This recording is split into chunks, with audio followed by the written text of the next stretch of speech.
অনেক কম কি হ্যাঁ একটা সম্পদ লাগবে তো লাগবেই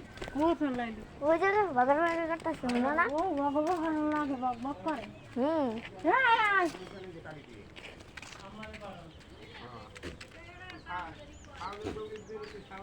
আওয়াজ আজকে কবুতর বাইরে গেছে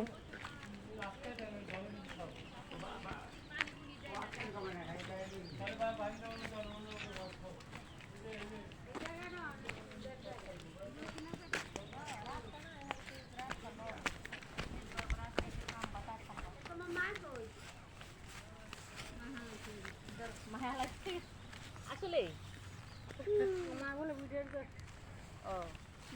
না খা কাবু ফুল লইয়া করছিলে আমাকে কি আনে মামা খালায় ওই যে কইতাছে